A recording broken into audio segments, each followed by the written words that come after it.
நான் உங்களுக்கு நிறைய தேவார பதிகங்கள்லாம் சொல்றேன்ல. அப்பர் சுவாமிகள் பாடிய பதிகம், சம்பந்தர் பதிகம், சுந்தரர் பதிகம்.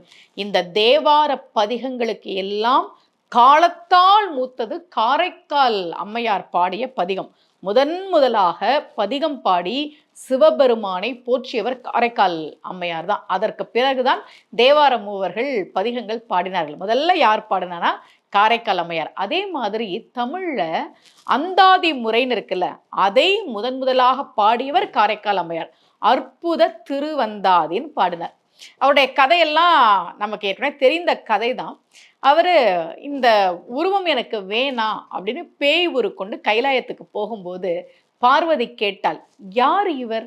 சிவபெருமான் சொன்னார், வரும் இவள் நம்மை பேணும் அம்மைதான். சிவபெருமான் ஏன் அம்மான்னு சொல்லல, நமக்கு அம்மா, பார்வதிக்கும் அம்மா.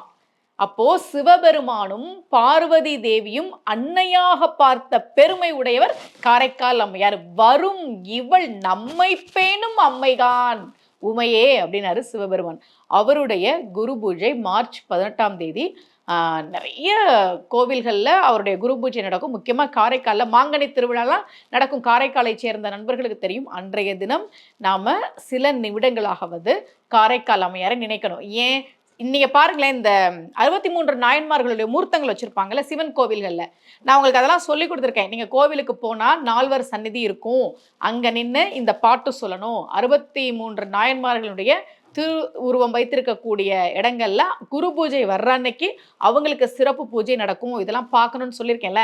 இந்த 63 நாயன்மார்களில் எல்லாரும் நின்றுகிட்டு இருப்பாங்க.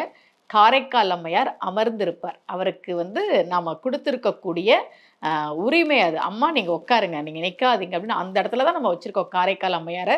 அவருடைய குரு பூஜை அன்றைக்கு நீங்கள் அவரை நினைத்து கொள்ளுங்கள்.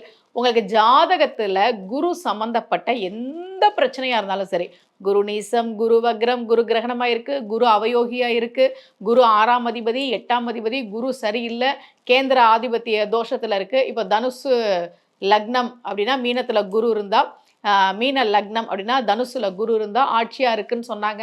ஆனால் அது கேந்திர ஆதிபத்திய தோஷம்ல இருக்குது. இப்படி குரு சம்பந்தப்பட்ட எதுவாக இருந்தாலும் குருமார்களை நாம் வணங்குகிற போது, அவர்களுடைய குரு பூஜை நாளில் நாம் அவர்களை நினைக்கிற போது நிச்சயமாக குரு தோஷம் நீங்கும்.